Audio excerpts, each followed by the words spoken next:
Here with Professor Rhys Kesselman from the School of Public Policy at Simon Fraser University.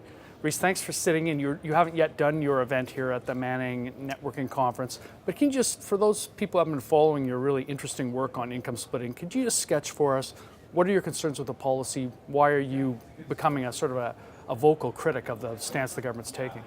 Okay, most of the focus, in part some of my earlier research and many other think tanks right across the political spectrum, has been concern over the distribution across types of families, income,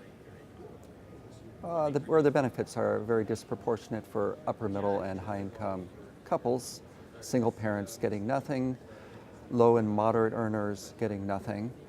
But I think that's just the beginning of a list of objections and concerns about income splitting, and those I detail in my Caledon Institute paper more recently last fall. Which has been widely read, I know, by people who are interested in this policy debate.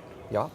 So it gets into issues such as the disincentive for married women to enter the workforce, economic inefficiency of income splitting, which has been assessed in the so-called learned journals for many years.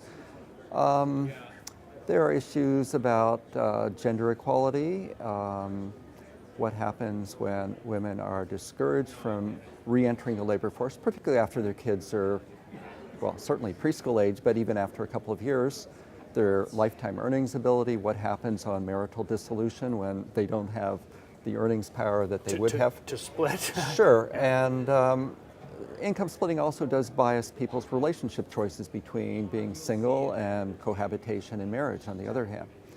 So often we look at the US and we say, well, they do it, they've been doing it a long time, but in fact it's a kind of odd historical circumstance that the US has. It's joint filing, but it's somewhat comparable to income splitting. It goes back to about 1948 and various legal issues between states that had community property laws and others that had common law property rules. At any rate, many analysts in the US, economists who are in the tax area and also legal scholars in the tax area have assessed the US system. They really think the US should go to individual filing. Something like what we already have. What we have here, but politically, it's once you do it, it's hard to turn it back. Could I ask you, given that we're at the Manning Conference here, a place full of small c and large c conservatives, is there a way to frame your argument that you think should be particularly appealing to conservatives? Is there sort of a conservative case for not doing income splitting?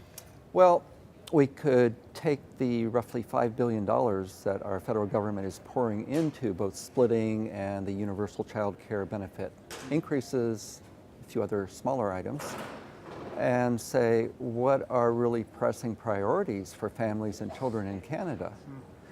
Dispersing $5 billion in a way that just going willy-nilly all over and no strong purpose. I mean, it's really a political document that was done last fall.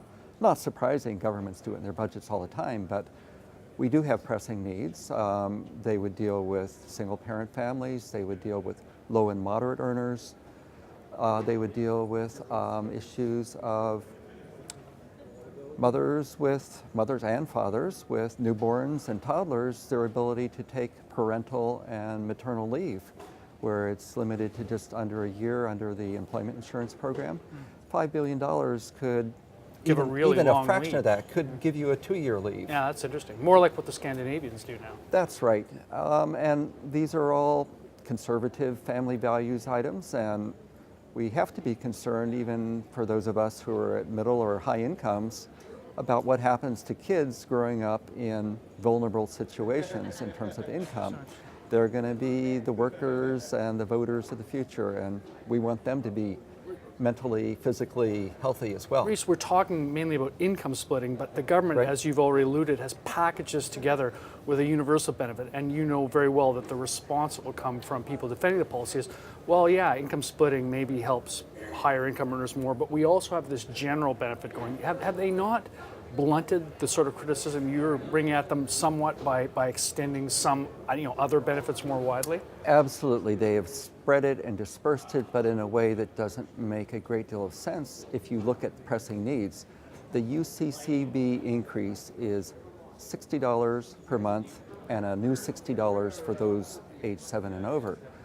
Once you parse that through, that it's taxable to the lower earning spouse, that they've removed the child tax credit, it works out to about 55 cents a day per child on, Is that what on it average. is? 55 cents, yes. They've taken away a large chunk in canceling the child tax credit. So, and for when the lower earning spouse is sort of a middle earner, it's more like 30 cents a day. So not Now, much really. it's peanuts. Why? But there's so many millions of people affected, it adds up to the billions. I see. Let's use more of a scalpel than a shotgun approach and ask what are real important needs of families and children in Canada. Can I ask one more question before I let you go? Right. Beyond these interesting questions about how the benefits are dispersed, the sort of dispersal questions that you talk about, I know that sometimes advocates of the income splitting policy come back to what they say is a fairness argument. That beyond the questions of who benefits to what degree, there's just the question of, the thought experiment. It's a couple; they're each making 50 grand, living in one house. Next door is a couple where the one spouse makes 90,000, the other makes almost nothing, and the tax situation of the two households, Right. even though their total income is equal, is very uneven. Do you buy anything about that? No, argument? and I'm not original in this. This is for analysts of critique for decades. They're not comparable. Right. The family which has one partner at home, Making all or most of the money, or sorry, the other partner making all or most that of the money. has one at home,